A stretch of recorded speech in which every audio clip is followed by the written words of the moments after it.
The greatest epidemic in the world doesn't have anything to do with a virus or something you need to get a shot for. It's fatherlessness.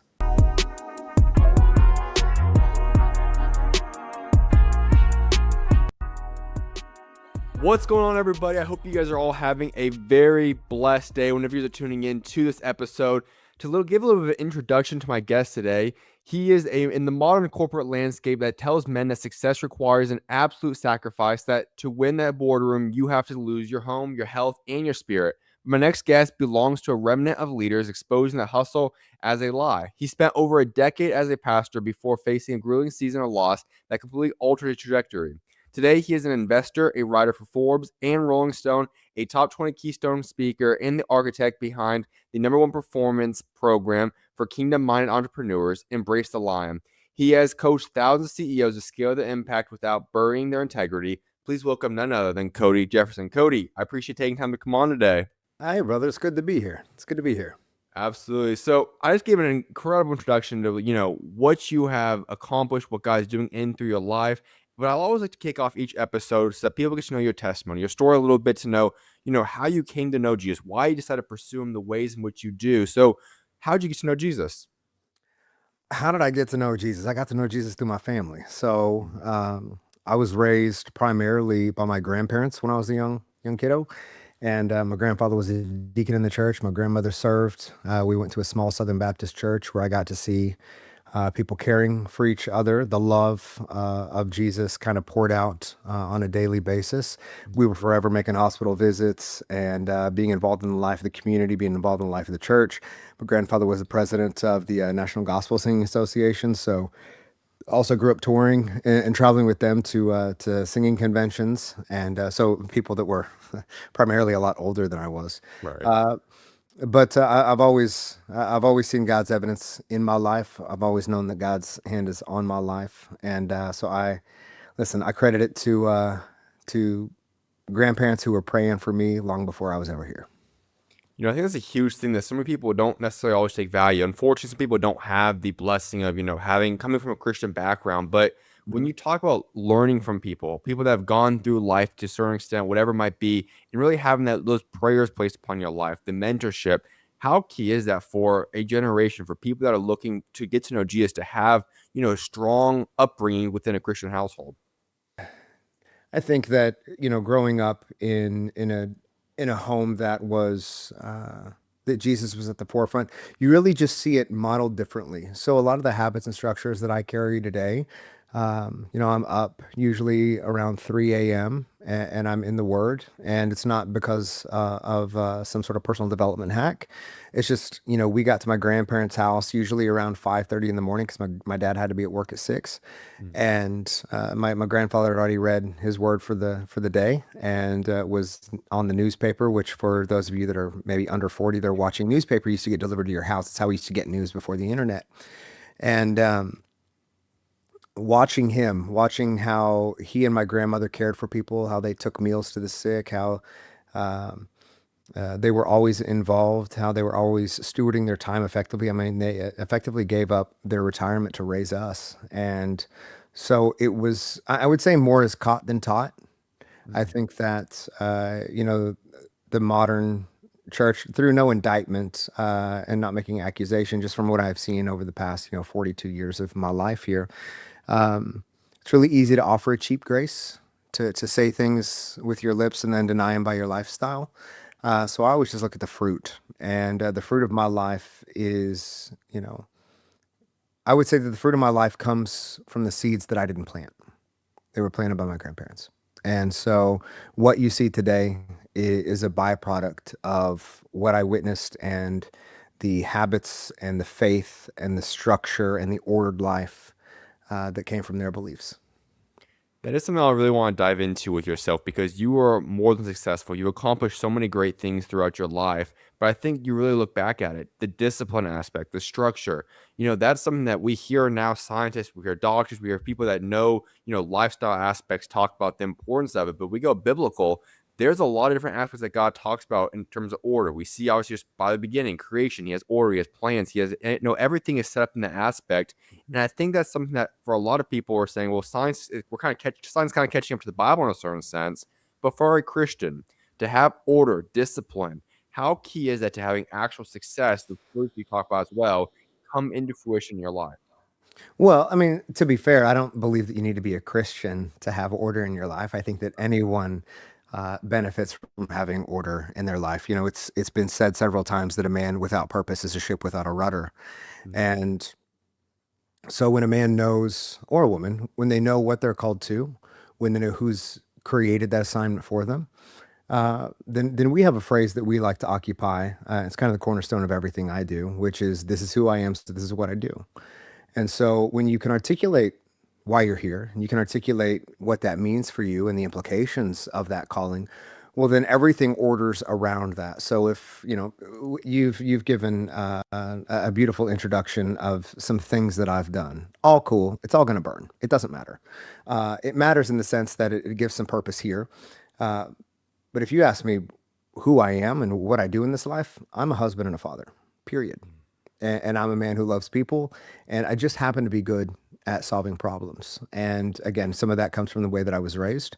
Um, but if I'm a loving present husband, then I'm going to order my life in such a way to amplify that and to create fruit from that statement. If I'm a loving present father, then I'm going to order my life and create boundaries in such a way that I'm able to show up for my boys and I'm able to be the father that I know that I can be and that I'm called to be.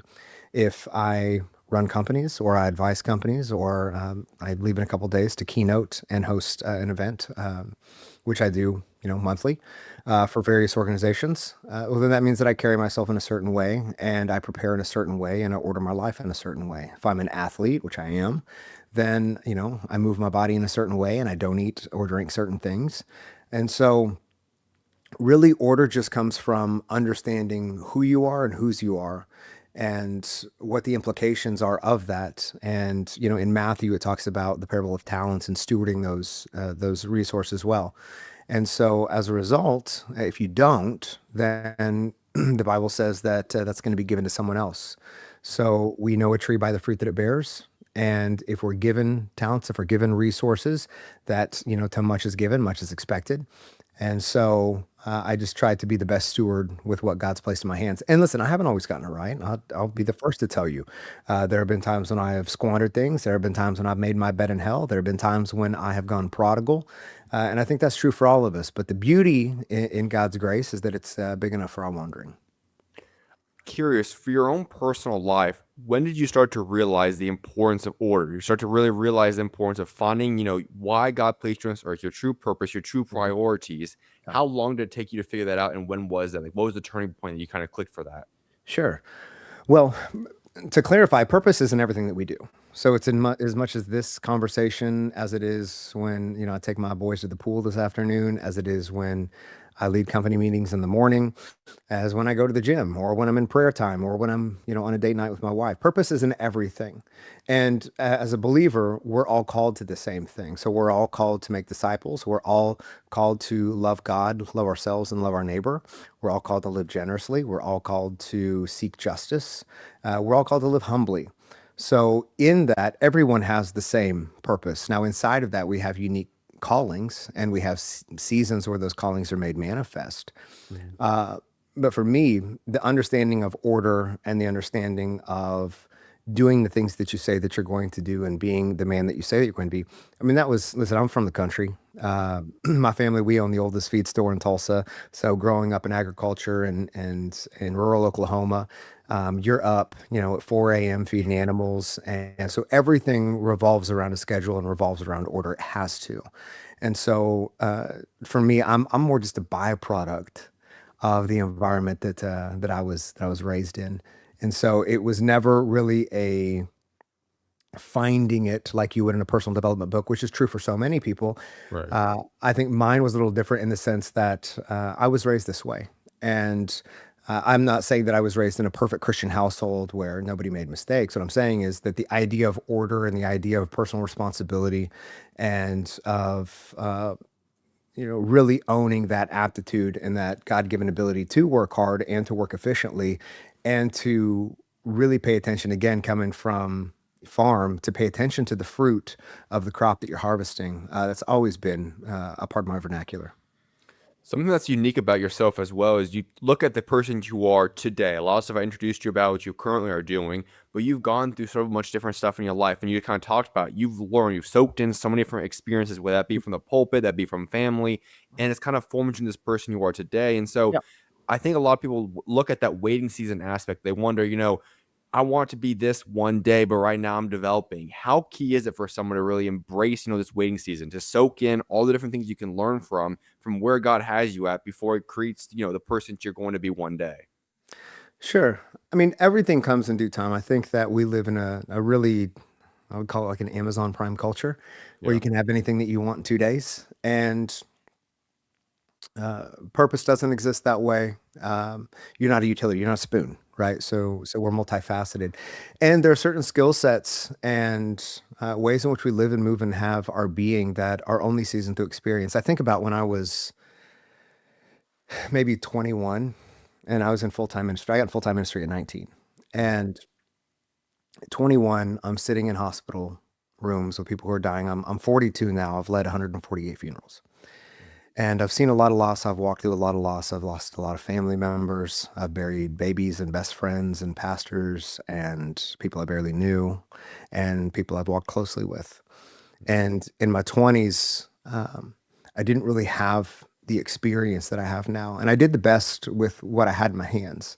Mm. Uh, but now I recognize in seasoned leadership that sometimes the greatest gift you give somebody is just the silence of being there, not having a perfect prayer, not having something polished that you've rehearsed because that's what you're supposed to do. And likewise, I didn't recognize at the time when I was in ministry that I was learning how to build teams. I was learning how to communicate effectively. I was learning how to carry myself in a way that is confident, but also humble, that the person in front of you is the most important person in the room. That service always comes before being served. And I didn't realize that all of that, the pulpit was always preparation for the platform that I have today that God has graciously given me. Um, you know, Talent and charisma will go so far, Mhm. but there's a grace and a seasoning that the character carries you into.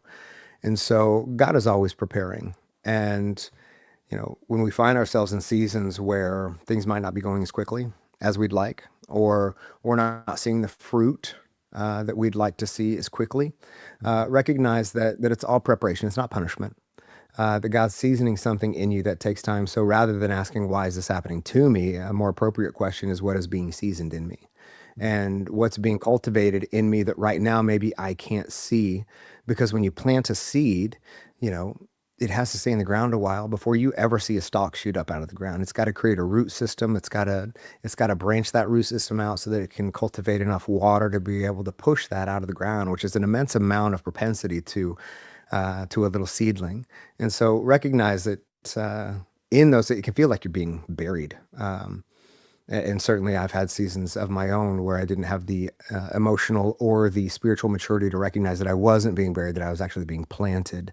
But when you can recognize that, you know, when an acorn falls to the ground, it doesn't wonder, will I ever be an acorn tree?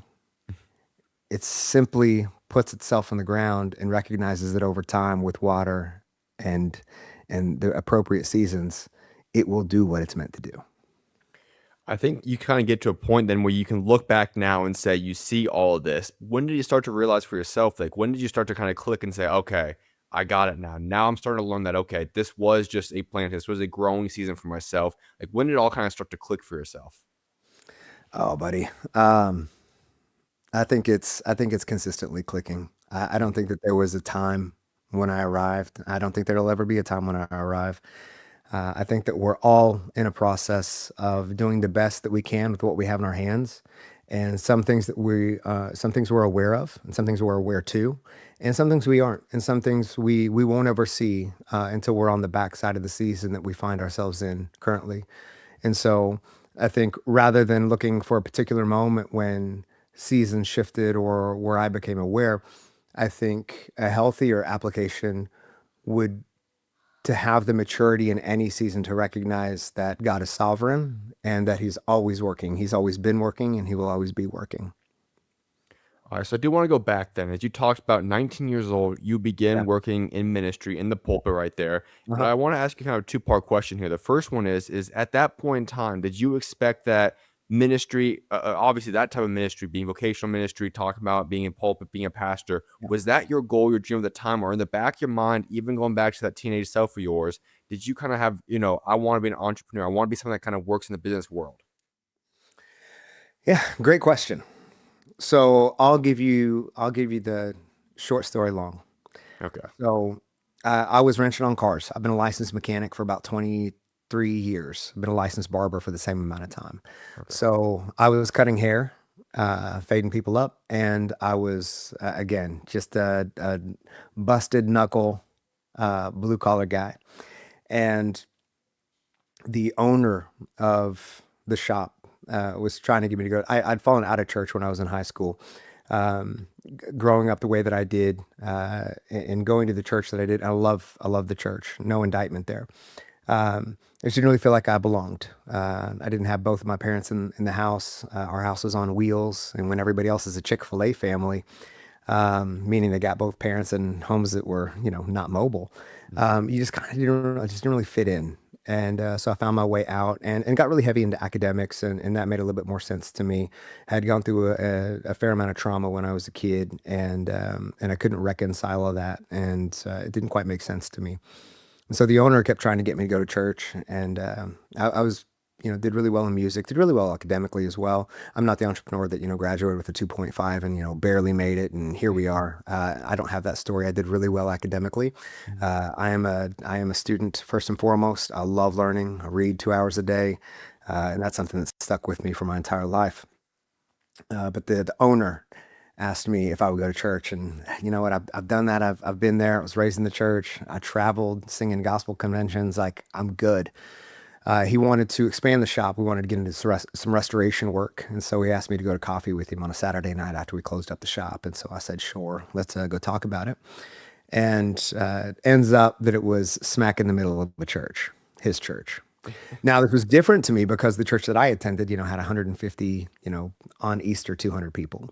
This had 5,000 people at it in a coffee shop. It looked more like a theater or a club in some aspects than a church. I'd never seen anything like it before. A little frustrated at the time because it's not where I wanted to be.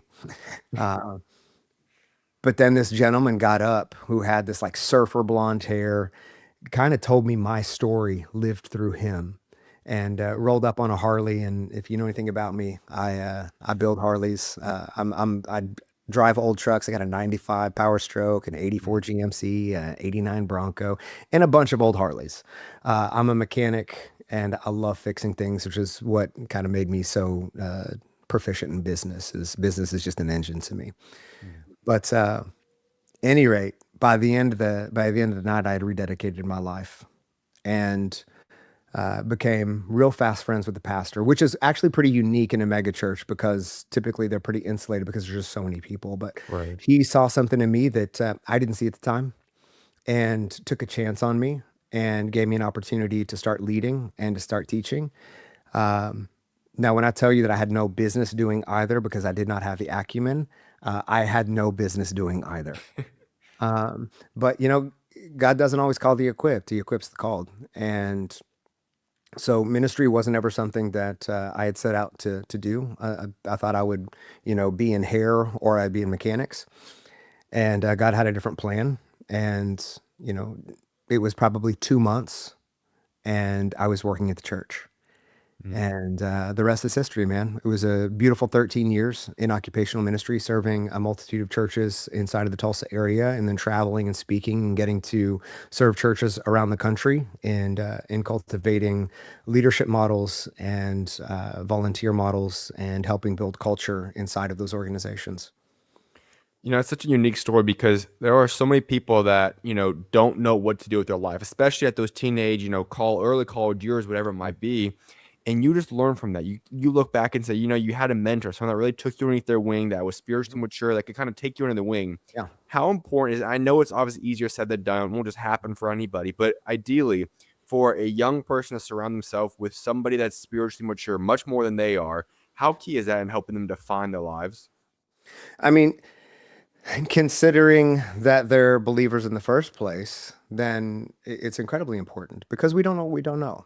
And I believe that when you can put people in your life who are seasoned, who have been through experiences that can help shape you and help you avoid certain landmines and collapse of your life, personally or professionally or relationally or even spiritually, then that's always a really great thing. I think that, the ego can never be improved upon because it's always too busy trying to prove itself right. When a man or a woman can recognize and understand where they are in a certain season of their life and seek out that wise counsel. Now, listen, not every criticism is qualified, and not every voice in your life should take merit. And so there's a discernment that has to be seasoned as well, because I've listened to voices that have not been the healthiest, as I'm sure we all have. And so the voices, and I'm grateful for those because they help shape who I don't want to be. But in that, there have also been those voices that I think God's just been really gracious to me over the course of my life. And I think that there's an openness on my end. Again, I also think that that's part of the beauty of being raised by grandparents is you're a generation removed. And so you are around so much just older, seasoned wisdom. And so you just start to learn at a very young age that there is a sage wisdom that exists in older minds that man is a deep well of wealth. And so, for any young person that's listening, being able to find and cultivate those relationships and recognize that for most of us who, have some degree of success in our lives, whether it doesn't have to be in business, it can be relationally, it could be spiritually, that for those who are hungry, we will always pour out provision. That so long as wisdom doesn't fall on deaf ears, and that there is forward momentum in the application of that which is being taught, that there is no shortage of people who have found some degree of success in some area of their life that wouldn't be elated to be able to pass that forward. You just talk about that not falling on deaf ears, and that's something that I think a lot of people, especially young people, they're filled with pride. I can speak to myself about that. When especially I'm still obviously dealing with that. I think a lot of guys have that instinct to kind of be prideful at certain times. But as you've seen in throughout all the people you've interacted with, the companies, the guys that lead companies, whatever it might be, Yeah. is pride the biggest issue for a lot of men when it comes to prohibiting them, limiting their success, limiting from who God called them to be? Would pride be probably the biggest issue you see with a lot of guys? Pride's the biggest issue for humanity. Mm. Pride is what caused the fall. Pride is what separated us from Genesis 1:26 dominion. Thank God for his son Jesus, who reinstated that dominion through his crucifixion and resurrection. But pride and ego, the great temptation of the enemy that says you will be like God, in us cultivating experiences and creating experiences in our lives that test that theory, is the downfall of man. And so I would answer, yeah, it's usually always ego because ego is always rooted in some sense of fear that we wouldn't be enough, fear that placing our faith in something outside of our own ambition might come up snake eyes. Um, yeah, pride always comes before the fall. I think we just said right there is huge too, that it's a lot of time rooted in something else. And I can attest that was exactly my story, where you look at it and say, you know what? It's not just that you have pride. Pride's the thing that kind of outwardly reflects out. People can kind of pick up on that. But I think you mentioned that there's that hidden aspect. That fear is ultimately what it is rooted in. Your fear of something or something, maybe you're even ashamed, whatever it might be. There's something that's kind of causing that. As you pull that back, did you have anything in your life that you ever looked back and said, you know what? I had to overcome that. And if so, how did you do that? Because I know there's a lot of people that might be listening and say, yeah, that's my story. How do I overcome this then? Yeah, listen, I was the biggest affirmation addict that you would have met. So again, growing up in a little bit of instability, and I'm grateful for my grandparents for stepping up. Um, I grew up. I'm a smaller guy, so I'm 5'6". I graduated 5'1", 97 pounds. I only know that because I'm a wrestler. So I could tell you from the age of Okay. 12 what I've weighed every year. I could tell you what I've weighed for the past 6 months every single day. It's just a part, it's ingrained in me. Um, but a lot of insecurity. Never felt good enough. Never felt loved. Didn't really know love outside of chaos. And so you could understand getting into ministry, while a really beautiful, amazing experience. What that did was it created a straight tap to the vein for that addiction. And I didn't know how to say no. I didn't know how to find a sense of self-worth outside of being useful.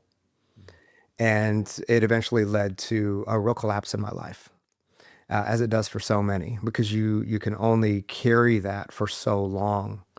And it wasn't until um, there was a bit of collapse in my life that I recognized, and I guess I had enough intuition to recognize what was creating the disconnect in my life. And so it was through the help of prayer, of pastors, of self reflection, of really, really great qualified therapists, and a lot of really, really hard work that I was able to recognize that, as Richard Rohr would put it in Falling Upward, that true spiritual contentment is the soul's recognition that there is nothing to prove, hide, or protect. And in that, then, every sense of ambition, everything that I'm doing in this life, everything that I'm cultivating, you call it success. I just call it a byproduct of being who I say that I am. And if that, creates some sort of reward or something here, that's all well and good. It's all going to be laid at the feet of Jesus anyways. What I'm looking for more than anything is to reach the end of this life tired from doing all the things and being the man that he's called me to be, and that I would hear, "Well done, great and good and faithful servant." The greatest success for me would not be that I leave my kids some great estate, or full bank accounts, or that you'd see my name on some sort of plaque or anything else. Could really honestly. I told God when I jumped into business and started, creating a different level of success than I ever thought possible for myself, that if my ego ever became oversized, or that if I lost sight of Him in the process, He could just take it away. Because the greatest success to me will be that there would be a line wrapped around the church of my funeral of people who I've never met personally, who just want to shake my kids' hands because in some way the efforts of the anointing that God has placed in my life made a difference. Let's dive more into the success aspect, because Yeah. for so many people, success is so many worldly things. It is financial, it is fame, it is, approval of people. There can be a long list of things. Whatever it is, Yeah. success has been defined by something that is not necessarily biblical. Not saying those things are bad things per Sure. se, but it's that cannot be your identity. It cannot be, I have X amount of dollars in my bank account, I have this, that, and the third. Biblically speaking, our job is pretty much what you just said right there, to grow the kingdom of God. At the very large, short, kind of summed up situation is to grow the kingdom of God, to follow Jesus, to know Him, to love people. As we look at that, what is Christianity success? If you want to be a successful person in this world with what God has given a man or woman, whatever it might be, what is success for a Christian? Steward what you've been given effectively, period. And I'd also say that, money is a marker of success. Money is a marker of acumen and of results and of fruit towards the things, so long as it's ethical, of that you are stewarding what you have been given effectively. And I'll also compound that to say that prayer is absolutely important. I believe that our God is still a miracle working God, and I believe that He hears the petitions of His people. And also, 99% of problems are solved with money. And so the more that you can steward effectively and create a certain level of financial success for yourself, then you get to be the hands and feet in a very tangible way, and you get to solve problems that being broke cannot solve. Mhm. You talked about being tired one day. When you get to heaven, you want to be tired. And there was a video clip from Tim Tebow a little bit ago, kind of talking about something very similar to that. And I think Yep. that's something that we gotta run with a lot more. I think you said it perfectly right there. That at the end of the day, he was an athlete at the highest level, Heisman, NFL, all these different aspects. But he said that cannot be my legacy. Obviously, I work hard there, but I want to go to heaven tired. And Mhm. obviously for men, you said it earlier, our job, like we need to have a purpose. A man without a purpose is not a good looking thing right there. And so when you talk about going to heaven tired one day, living kind of, taking everything you possibly have on this earth and giving it all to God, putting all your best foot forward in all things you do, how do you do that? Like, what is that? What is the game plan? Because so many guys will say, you know what, I'm fine just being a little bit lazy or maybe a lot lazy in some cases. What is the benefit of actually, pushing everything you have, putting all your chips forward and going all out on this earth you have? Yeah. And by tired, what I don't mean is working 18 hours a day to the Right. detriment and neglect of your family or your sanity. I believe that that would be considered folly and a misuse of the giftings and time that God has given you because He has created us to see the beauty and joy of His creation. Hmm. That said, I think that there is, I mean, how do we do that practically? And it is living an ordered life, recognizing who you are, whose you are. I run my life through a pretty tight schedule, and people would look at it, and I mean, everything is accounted for from the time that I spend with my family to the time that I spend with my wife to the time that I spend in prayer, the time that I spend reading, the time that I spend in business, time that I spend at the gym. Everything is documented. My calendar is full from about 3 a.m. to about 9 p.m. every single day. And you may look at that and you may say, that is too busy. You have no free time. What you wouldn't recognize is that I do. I just choose to occupy my free time with the things that I believe will bear fruit in my life. And I believe that that's different for every person. It's not a one size fits all. That's why it's kind of one of the detriments of personal development is sure there are habits and structures that are good and healthy for everyone to adhere to, but it is not a one size fits all. There are different seasons for all of us. There are different hills and valleys of life that require different ways in which we integrate our time and our resource. But for me, living that ordered life and having things allocated in the ways that make sense towards the things that I'm called to allow me to live a full, and when I say exhausted, I don't mean physically exhausted. Hmm. Uh, I mean exhausted for the kingdom. I love that. I want to go back to something you said a little bit ago, and that was talking about pastors and yourself in a way as well, because I think there are a lot of pastors that get in a position where, going back to the ego aspect, that takes over. They want the approval of people. I had a pastor on a little bit ago. He talked about it that when you are a pastor, it's one of the most lonely jobs in the entire world because you hear that often, even from those successful people, it's lonely at the top. And I think for pastors, you essentially get to the top of your community in that certain sense. As you look at that, is there a problem that you observe from not just your own life, but other pastors that are dealing with, the loneliness aspect, that are dealing with, whatever it is? And unfortunately, for a lot of times, it does lead to that collapse. So I think for pastors and for really any leader, it Hmm. gets tough not because you're at the top. I don't because you can find other people, and the top is an arbitrary term because in the kingdom the top is at the bottom, right? The top Right. just means that you serve more than anyone else. What does tend to happen is inside the conversation of leadership, there's a certain responsibility to steward that leadership effectively, which means that people are looking to you to bear the weight of their human experience. And in that, there's never really a place for true rest or to be known because your role is to know them, not necessarily to be known. And I would say that for the majority of pastors, all of us carry hidden darkness. All of us carry sin. If we didn't, well, then they should name, a faith after you. But we all do. And we all carry insecurities. We all carry our own demons. We all carry our own past and our own traumas. The problem when you get into leadership is because you have to be the leader, there's not really a safe place for you to break down, to break through, because your responsibility is to be the lighthouse. And so it's one of the reasons that we created 126, which is a brotherhood that that I facilitate, is to answer that question. Where do men who lead go to be led? Not create fake cosplay military experiences, not sit around a campfire and sing kumbaya and act like this is summer camp. Where do we actually talk about the depth of the human experience, the weight and the trauma that we carry as a result of leading others, the stress that comes from that responsibility of being a shepherd?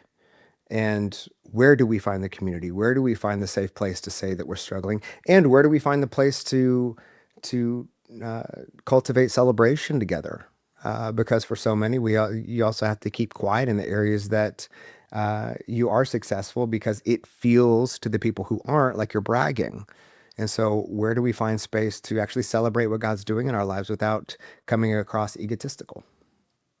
A lot of us basically talk about is in a certain sense, the ability to express your emotions. And I think that is another weakness for a lot of men. I think you could say a lot of people at large, but especially for men. Would you say that's an accurate statement? Would you say that for a lot of men, a massive issue that's causing them from prohibiting them from reaching their full potential, whatever it might be, or causing them issues in life, is from not being able to find that right community, the right ability to express the emotions they possess? Well, yeah, I mean, one, I don't really believe in the idea of full potential. I Mm. believe that there's no quantifier for potential, and I believe that as we're faithful, God continues to pour out blessing and provision to allow us to expand that territory and to bear the kingdom here on earth as it is in heaven. So I believe there is no quantifier for that, but I believe it makes really good sales for personal development. Um, is it a weakness? I believe it's more of a tragedy than it is a weakness. Sure. Um, I believe that most men, because of how we were raised uh, and raised by a different generation, that we never fully understood how to articulate emotion. So it's not even that we could if we wanted to. There's not a mechanism that we have that allows us to do that in a way uh, that doesn't feel like we're complaining or doesn't feel like we're looking for pity. Um, and for a lot of men that just don't even know how to articulate it.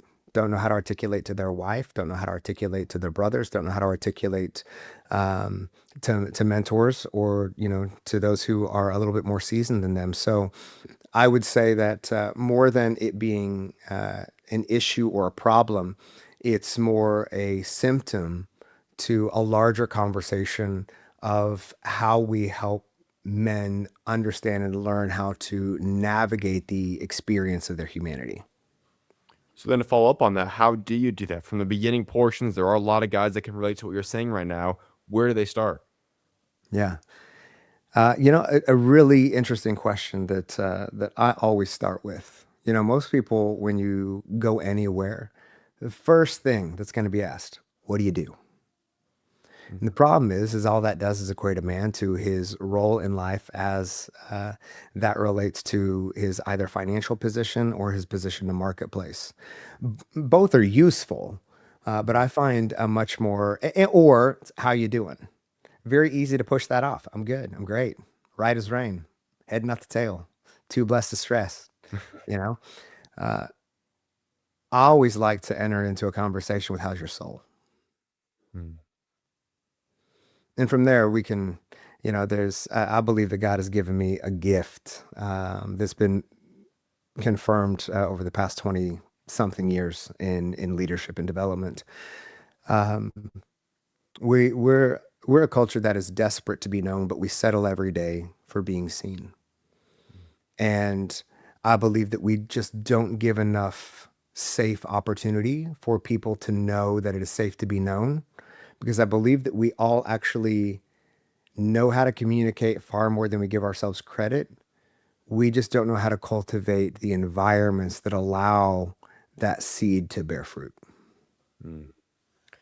When it comes to your own personal story, I know you went through a very, very difficult season in your life. I know we kind of briefly looked at it a little bit through this interview, but when you look back on yourself, going through what you went through, where you lost a lot of family members, the divorce, all different aspects in your life, in a way, I know that that was horrible in of itself at that moment in time. It still was horrible when you look back at it.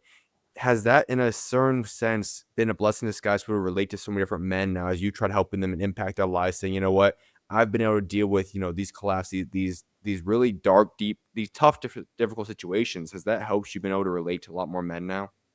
Well, rather than how it relates to me, let me just speak to the individual who has walked through a tremendous amount of trauma in their lives and um, has seen probably more darkness and frustration and anguish than most. And yet, in some strange way, they find themselves being able to occupy space for other people. And probably more times than not, they're the person that everyone comes to when things kind of hit the fan and when life, gets to life. And it is this. I was hosting an event with a dear friend of mine. His name is David, and we always bust each other because he's 6'5" and I'm 5'6", and so he says, for such a little guy, we do a lot of events together. Um, he's like, for such a little guy, you have the most light of anyone I've ever met. He said, do you recognize that we have some of the largest speakers in the country, and you are the one that has a line and you will wait 8 hours to make sure that everyone is talked to. And he said, "Do you know what that is?" And I'm like, "I think, I'm a pastor. And, and that's just kind of how I'm wired." And he said, "That's cute, but that's not it." He said, "I've never known anybody who's experienced as much trauma and darkness as you. And the really interesting part about you is that you never actually get out of trauma. Buddy, I lead 1 to 2 funerals a month. It never stops." And he said, as a result of that, you've been able to cultivate inside of yourself, or God has cultivated in you, a really interesting mirror where there is a wisdom, but also a presence to the person that's in front of you because you don't take time for granted and you recognize how fleeting it is. And so, for those who have been through tumultuous experience, it is seasoning a particular grace in you that we may never understand on this side of eternity. Right. But in that, there's a beauty that's cultivated from the ashes. And there is a grace that's bestowed on you in your suffering when you suffer well. No, I don't mean you suffer perfectly, but when you suffer well, you suffer through things. You don't stay in it.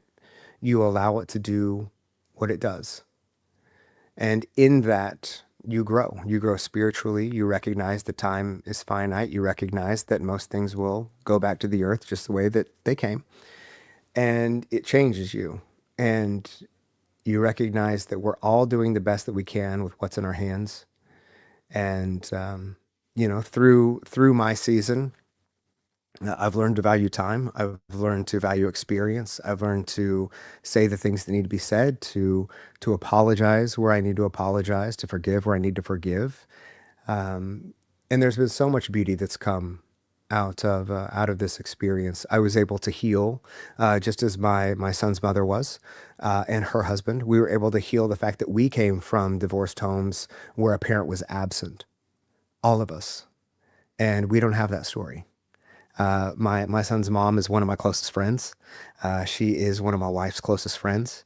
They have four amazing, beautiful daughters that are my family. And we do all of our events together. We sit at games together.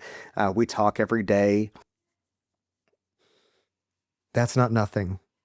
And it's a lighthouse to people who have gone through transition and who haven't seen it done well.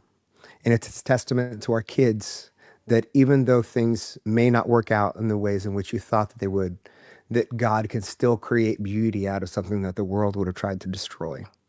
Mhm. I love the way he's put that.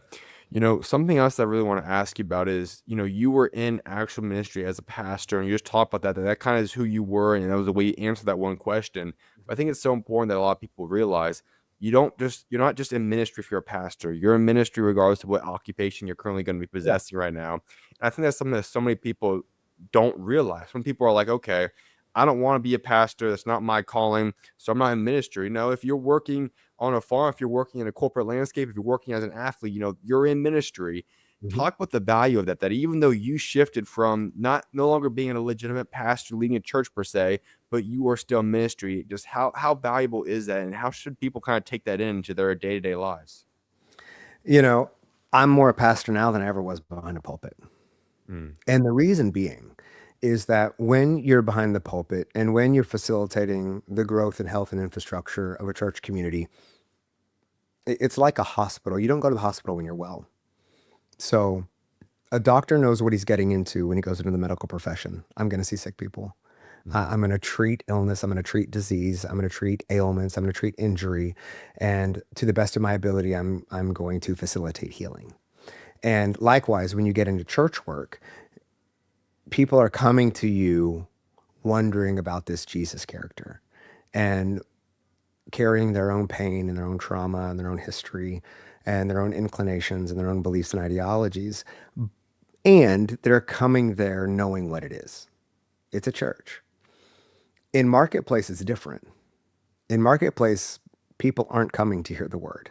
In marketplace, people aren't coming to be served in the same way that they are in a church. And so I'm more in ministry now because now there was an authority that comes from being behind a pulpit or with a microphone in your hand. Now that authority is simply the fruit of a well lived life and being who you say that you are. You may not consider yourself in ministry, but if you are a parent, you're in ministry. If you're married, you're in ministry. If you shop at the grocery store, you're in ministry. If you fill up your car at the gas station, you're in ministry. And so you recognize that you may be the only healthy version of Jesus that somebody might have encountered. And so there's a high call on that, not to be perfect, Mhm. but to represent the one who is. Absolutely. So I want to transition to this next part of the show is really talking about, the business aspect. And this is something that we kind of briefly touched up on. But the very first one is you've been very vocal about balance and that is truly a myth at the end of the day. And you kind of briefly talked about saying, for your routine, it's not the same for every single person out there. But in terms of specifically speaking on balance, why is it a myth? Why is true balance a myth? How old are you? I'm 24. Married? Nope. Kids? Nope. Cool. So when you get to that point in life, you'll recognize really, really quick that life changes on a dime Mhm. and that you can have all the plans in the world and you can set out to do things exactly the way that you envision them. And then life is going to life and things are going to happen. And the more responsibility and influence that you cultivate in this life, the more people are going to be under your care, which means there's more opportunity for things to go sideways and for you to be required to show up in ways that will disrupt the plans that you so beautifully put on your calendar. So balance doesn't exist. It can't. Like, there is no place where what I do for a living ends and where my family begins. It's all integrated. And so balance, you can't balance things. What you can do is, to the best of your ability, you can cultivate boundaries in your life and you can cultivate priorities. So for me, my family is my number one priority.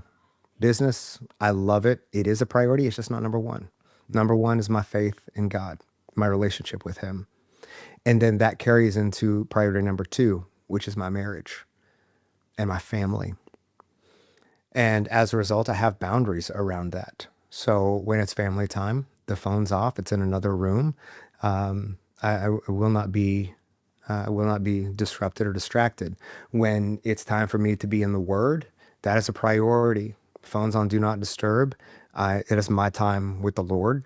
And again, it is what it is. Now, again, I could say balance, but also if I have a kid that wakes up at 5 a.m. that's not supposed to wake up till 6:30 vomiting because they caught a Mhm. stomach bug, then the beauty of the integration is that things have to ebb and flow. I can't say, listen, I've got 30 more minutes of reading. I'm going to need you to go throw up silently. Right? It doesn't work that way. Right. Or you get a call that somebody's passed, or you get a call that somebody's sick, or something comes up. Like, life happens, and the older that you're relatively young, and kudos to you for doing what you're doing and having me on your show and listening to somebody that for all intents and purposes, I think probably be your dad. Um, I'd have to start young, but I'm in Oklahoma. People start pretty young. Right. I'm one of the older dads. But there's priority and there is boundary. And inside of that, you could call that balance to the best of your ability, but balance doesn't exist. There's going to be push seasons. There are seasons when my family knows that I'm going to be working into the night because we have deadlines that we need to meet on part of many organizations, and so there are things that are going to occupy my time, and also companies and organizations know, everything that I'm a part of know that, hey, on these nights, it's practice, wrestling practice, football practice. I'm a coach. I'm a dad first. These are non-negotiables for me. I don't miss games. I don't miss events. I don't miss experiences. So, I say no to a lot of speaking engagements throughout the year, not because of balance, but because of priority. Mm. Because if they conflict with my son's schedules, it's a no for me. Something else you talked about before that I love is that you have four specific pillars on building a true kingdom-minded man, and that is the different aspects of head, heart, health, habits. I Mhm. know a lot of those things we've already touched up on, but when you establish those four main pillars, how do you build upon those four, and why are those the four pillars that a man or any person, for matter of fact, should build their lives upon? Do you want the really cool PR answer, or do you want the truth? Let's do the truth. Okay. I'll just be straight with you. When I got into coaching in 2017, everybody had four pillars. So it was either body, being, balance, and business, or it was faith, family, finance, and fitness. And so I found my own way to put a spin on it with head, heart, health, and habits. Do I believe that life exists in pillars? No, I Mm. don't. So I really don't even teach that anymore. What I teach is an integrated life. What I teach is if this is who I am, then this is what I do. And all of those take precedence. So, if we believe that the mind is a garden, then we should steward that effectively. We should be very, very mindful of what we put inside of our mind if the greatest real estate is between our ears. So we should be mindful with what we say about ourselves and what we allow said to us and what we intake and ingest as information and as truth.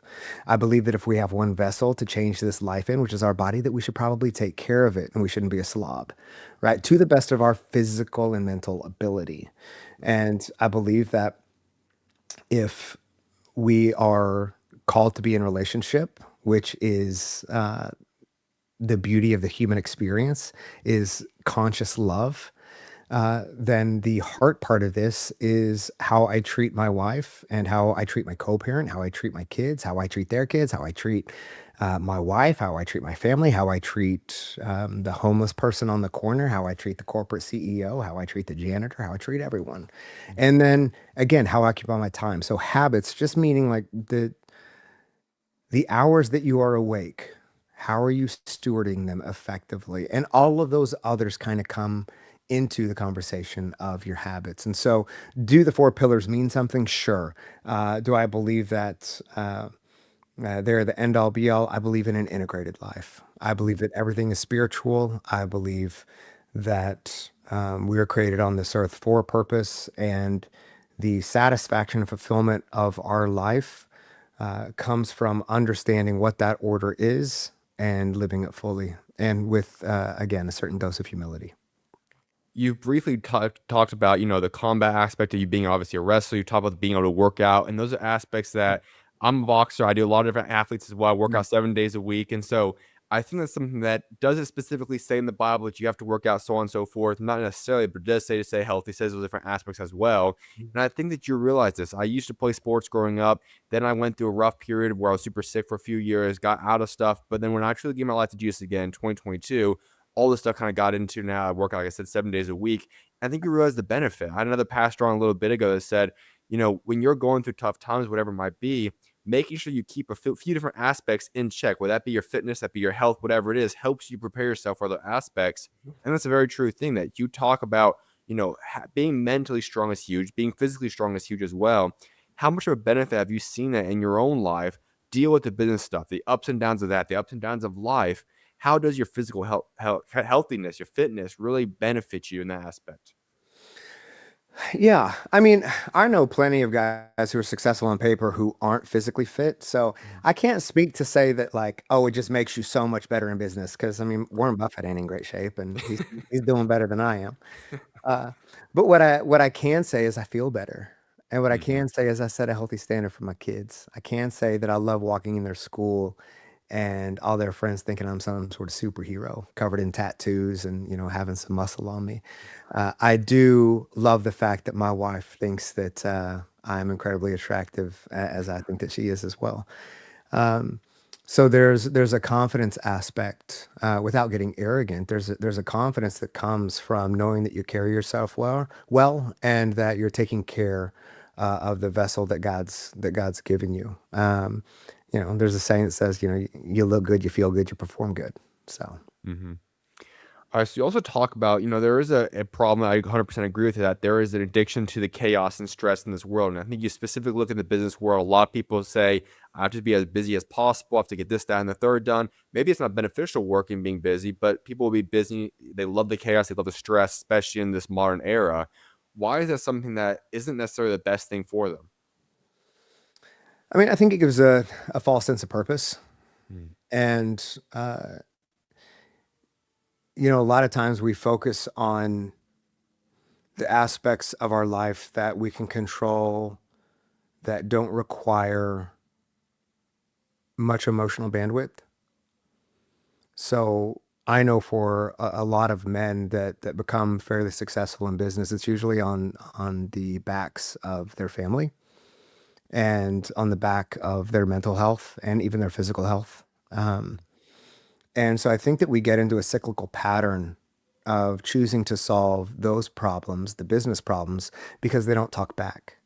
And because we don't have to answer for the pain that we've caused. We don't have to answer for the silence and for the separation and for the animosity and for the contempt and for the absence that our presence left in the season of building. Because I mean, typically your family's not asking you to build something big. You're building something, certainly probably because you feel called to it. But I think somewhere along the way, we kind of get lost in the sauce of the machine, and before you know it, you'll look up and your kids are grown and your wife's disconnected, and you're not really sure. I mean, you know how you got here, but you're not really sure how to get yourself out of it. So the only thing that you really do know is how to put yourself inside of those high stress situations because it gives you something at least that you can control. And I'll also say, most guys who go into ministry, and I only speak for men because I only know what it is to be a man. And so I'd never mansplain what it is to be a woman. I'm not the smartest guy in the room, but I'm smarter than that. For a lot of us, a lot of guys in ministry and a lot of guys in upper level leadership, most of them have gone through a fair amount of trauma and have had some pretty rough experiences in their lives. And because of that chaos, whether that be having emotionally unavailable parents or dysregulated parents, or dad always working because there was never enough money, and mom feeling neglected, so she's crying in the kitchen, and dad drinks at night, and there's always fighting and there's chaos. And so you recognize that if I can put out the fire, if I can make them okay, then I'm loved. So what happens is we carry that into adulthood. And so business then becomes this engine where we can create chaos then to solve it because it gives a sense of purpose and love. And then conversely, we'll actually carry that into our marriage. And because we don't know what peace feels like, because peace feels like a threat when chaos is prevalent, because if peace exists, then I don't have a problem to solve. And if I don't have a problem to solve, then I'm not worth loving. So we'll create chaos inadvertently, even though we don't want to. Like we will literally say, like, this is my best friend. Why am I fighting? Like you'll think it, but you'll do it. Not because you want to hurt this person, but because you're so equipped to traverse chaos that you don't know what it is to live effectively in peace. Mm. All of your self worth, all of your self confidence, all of the ideology behind your um, deservedness of love is steeped out of chaotic environments. So we seek it. Now, for those that are in that situation, where do you start from there? Because you like this, you're obviously involved in it. Where do you start to say, okay, I need healing, I need to fix myself and get myself out of this area? How do you do that? Where do you start? One, recognize it exists. Mm. Two, if it exists, it doesn't mean it's absolute truth. It's just relative truth to you. And that's the really good news. The really good news is that at any point in time, you can change. That's the beauty of being human and having faculty. And so, in that, there's a split second for every man where, in the heat of something, you can recognize whether you're going to fly off the handle or you're going to choose a different route. And oftentimes we fly off the handle because we want attention. And we have this thing in us where if I don't do it this way, you're not going to know I'm upset. You're not going to know this bothers me. I'm not going to feel heard. Mm. When we can pause and recognize that we are a thermostat, not a thermometer. So what I mean by that is, especially in a marriage or in business, that we're called to set the temperature. So say your wife comes home and she's frustrated, or hormones are out of balance or something, and there's just the defensiveness or a frustration, and maybe she snaps. It's been a hard day. The kids are being unruly, whatever it is. An immature man takes that as offense, claps back, and creates friction and altercation so that he has something to solve, rather than stepping back and recognizing this actually doesn't have anything to do with me. How can I just support her through this? Mm. In the same ways, when we have problems inside of our organizations, rather than becoming defensive and blame casting and going inward or becoming defensive or just trying to take everything back on and own everything, how do we take a step back and how do we facilitate leadership in others to help them grow and see a set of solutions where a set of problems exist? So much of this is the awareness to take a step back. In therapy, they would say learning how to respond instead of react. When you can defer your reaction time enough to collect yourself, this is why they have you count to 10 or say your ABCs or, whatever. We're all pretty simple. When you can take enough time to pause, then you get the opportunity to step into the man that God's called you to be, not the man that your father was. So there was a quote you said before, act your way into a new way of feeling rather than trying to feel your way into a new way of acting. Walk us through what that exactly means then. 'Cause I think that kind of can apply to what we're talking about right here. Mm-hmm. Sure. Yeah. A lot of people will just say, like, think happy thoughts and think it in your head. But I tell you, like, you can think about being in shape, and so long as you keep doing the same things, you're gonna stay sluggish and overweight. You can think a lot about being a great leader and all the things that are gonna come, but if you continue to doom scroll on TikTok and Instagram and don't create the discipline and ordered life required to steward the things that you feel called to. If you want a healthy marriage, yet you continue to intend to take your wife on dates, but don't, and there's no romance, and uh, you're not courting her in the ways in which you did before you put a ring on her finger, thinking that somehow solidified the deal and you're good now. All that means is she just bought who you said that you were. That's it. Doesn't mean that she doesn't need to be courted still. Doesn't mean that she doesn't be reminded of her beauty and the elegance of her essence and the peace that she occupies in your life. You can intend to be a good dad and it'll be the next game. I'm going to make the next game and I'm going to make the next game before you know the season's over. And so the only way that you're going to change your life is by doing different things, which means you got to get very, very clear on what you want.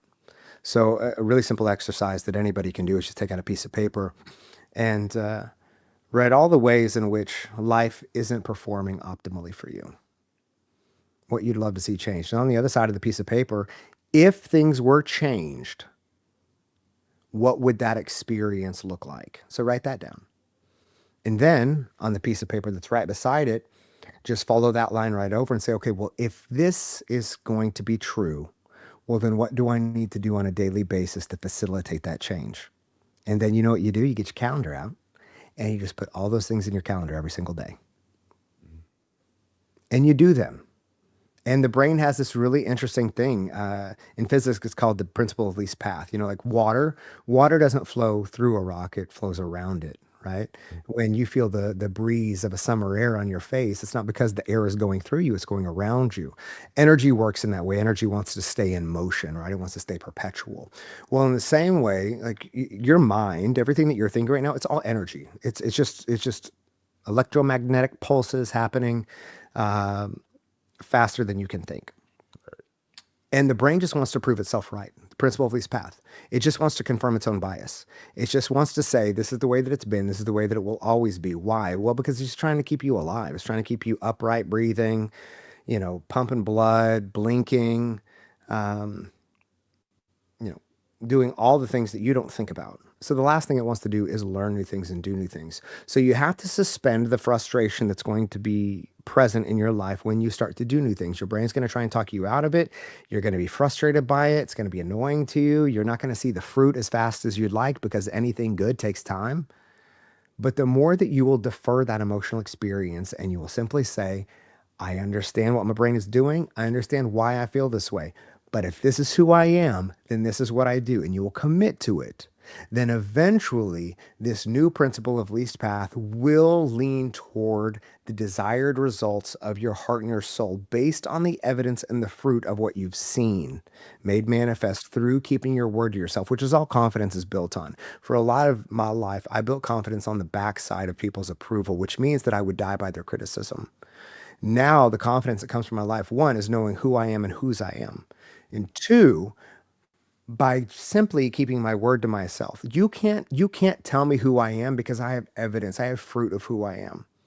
And I have fruit that is evidenced by the people in my life who will tell you who I am. So what you think of me is irrelevant because you're not close to me. Mm. I want to go back to something you brought up and you kind of touched up right there as well. And it is, I asked you earlier, your identity, those kind of aspects, and you said, I'm a father. I think that's a huge aspect. So many guys they neglect that ability. They neglect that they are a father. That is a massive role for themselves. And I want to just talk about that. Biblically, that's exactly in line with the Bible as well. When you talk about that, is that a problem in the world today? At least we'd say American problem, where too many dads are not taking advantage of the calling God gave them to lead their house? And if so, the second part of that question is, where do they start? How do they get right to that to lead the family the right way? I mean, I would say the greatest epidemic in the world doesn't have anything to do with a virus or something you need to get a shot for. It's fatherlessness and men who are here, but they're not present. Mm. And there's a multitude of different factors, far too many than we could get into in this particular conversation. But it starts with recognizing that you are a dad and that God chose you to be a dad. Mm. And that when you become a dad, you become the supporting role in somebody else's life and in somebody else's story. That you're not the main character anymore. That your role is to steward the gift of fatherhood, period. And maybe you didn't know how to do that. Maybe you didn't see that growing up. And, maybe you didn't come from a healthy family. Maybe you didn't come from a healthy father, but your kids can. And just because you didn't come from a healthy family doesn't mean a healthy family can't come from you. And so, one, giving yourself a little bit of grace to recognize that maybe you just don't know how to do this. Two, getting into community with men who do Mm. and who can champion you. I'd also say, and I'm a little biased to this, but I think getting your kids and you involved in athletics, getting involved in things that you guys can do together. Um, my boys love Pokemon Go. Mhm. I think it's the dumbest thing I've ever seen in my but again, like I'm 42. Like it was like I was an adult like before it was a thing, Mhm. right? Um, but do I have it on my phone and do we play? We do. And apparently I've got some really good ones. I don't know what they are, but apparently I got some real bangers in there. Um, why? Well, because I don't need them to necessarily to love all of the things that I love. And I think that that's where a lot of dads could probably use some coaching a little bit is that Oh. your kids may not be into the same thing that you are. Listen, I toured as a professional musician for a decade. I've got more guitars in this office, if you could see them, and they're amazing vintage instruments, Mm. right? Like they are, I mean, I have an absolutely beautiful collection of instruments, and my kids could care less to touch them. Disappointing. I think it was for a little bit because I really like vicariously really wanted them to pick it. Right. Just like man, what I know now, I, you're going to go so much farther. Mm. They no, they don't care. 12-year-old plays baseball. I never played a lick of baseball growing up, but you know what? I learned. Mm. My 11-year-old plays football. I played football for 1 year, then everybody grew and I didn't, so I just stuck to the rest. Fair enough. But boy, if I'm not into football and watching it with him and his bonus dad, his stepdad is a high school football coach, and man, it's just such a gift to watch them bond over that because it's something that. And I would also say this that it takes a village. Surrounding yourself with other men who are on the same path of wanting to be the best as that they can be. I mean, you get the collective experience of a group of men who are now raising your son on what it is to be a man. What a beautiful experience. And your daughters as well. What a Yep. beautiful experience that is. They travel with me and they get to see where I speak and they get to know all of my friends and we go on surf trips in California. And they're like, we do a lot of men's experiences, both that I facilitate and that I'm just a part of. And they go with me and they're a part of those as well. And you have these grown men just sitting. I mean, we're talking men who have amazing families, men who are millionaires, men who are legitimate paper billionaires, all speaking life and truth into who these young men are. Surround yourself with other men who are on the path and accept the call of being great dads. You're never going to be perfect. And they're going to be, and when you can recognize there are going to be things that your kids are going to want to take from you and learn and walk with, there are going to be things that they're going to want to do different. And that's okay too. It's their life, it's not yours. But what we can do is do the best that we can to represent ourselves well, to love our wives well, to love our co parents well, if we're in that experience, to responsibly steward the call in our lives professionally to the best of our abilities so that our boys know what hard work is, what honest work is, what work of integrity is, what it means to put your talent and your calling and your passion on the line, what it means to fail. I've got a whiteboard in my living room right now because we just uh, had the one of my companies out and we did a pretty large 3-day event here where we're really just kind of tracking through what the back end of the year looks like and Mhm. and what our projections are for 2027. And Stetson came in and he looks at that whiteboard and I'm drawing on it because they've all left and it's after the experience and I'm a little stressed because we have some pretty lofty ambitions and he said, "You're stressed." I was like, "Yeah." And he's like, "What's up?" I'm like, we've got to solve some problems that we've not solved before. And we've got to get pretty scrappy with this. And he comes over and he looks at it and he folds his arms. He's 11, by the way. Folds his arms. He goes, "Well, it's a good thing Jefferson's a problem solver, huh?" And that's not taught, that's caught. Mm-hmm. And so by you being responsible, every Friday, my boys every Friday wake up on Friday morning and they're like, "Hey, are we going?" Because they know it's Flower Friday. Every Friday I get my wife fresh flowers. And they rotate like being the ones who get to pick it out. Mm. And so now, Mother's Day, birthdays, if I have Stetson and it's Mother's Day and he's going to go with his mom, he knows we're going to go get your mom flowers. He knows her favorite chocolates. Um, when it comes to their sisters, or his sisters, we birthdays and recitals and Christmas, we get them, as much as we get our boys. And so they see what generosity looks like. They see what love looks like in action. And again, it's not about being perfect, but it is about being ordered and it is about being disciplined. And it is about being who you say you're going to be. Mm. I love that. Well, Cody, I know a lot of people probably enjoyed hearing what you had to say today. And so I just want for everyone listening right now, how can they find you? If they want to get connected with you in any way, shape, or form, how do they do that? Listen, one of the beauties of social media is that I get to interact with so many people. This is crazy. I get about 250 messages a day from people who just want to connect, or content has stirred them in some way. And so I get to hear about experiences that, one, grieve my spirit because they don't have anyone else to share with, but two, just what a blessing that I'm trusted as a stranger who makes content on the internet that resonates in a way that impacts people spiritually and relationally. Everybody has a story. And I believe every story deserves to be heard. And I believe, again, in a culture that's desperate to be known, we settle for being seen. And so, if I can provide an opportunity for you to be known and you have something you'd like to share with me, if something from this resonated, shoot, if there's a little clip or a quote or something, post it in your stories and tag me. I'll share it. That's super fun. And also, um, I'd love to hear from you. So shoot me a message. I will say I do go through a lot of messages. So if it takes me a day or two to get back to you, I will always respond. I never leave anything on read. Um, I told God again when I started this whole thing, if I ever got too cool or too busy to not be a pastor to the people who reach out to me and um, have the trust to share their story, that He could just take all this away. So Instagram is probably where I'm most active. Or, if you're older and use Facebook still, you can hit me there. I'll tell you, you can hit me at LinkedIn, but I'm probably not even going to look at the messages. I'm just being 100% honest. But yeah, Instagram or Facebook, you can find me there. Or if you're interested more in what I do, you can go to codyjefferson.com.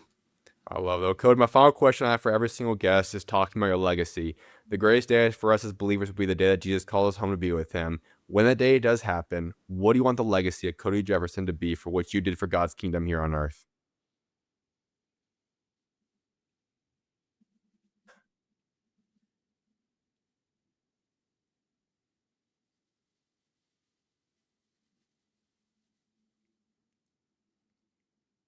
That,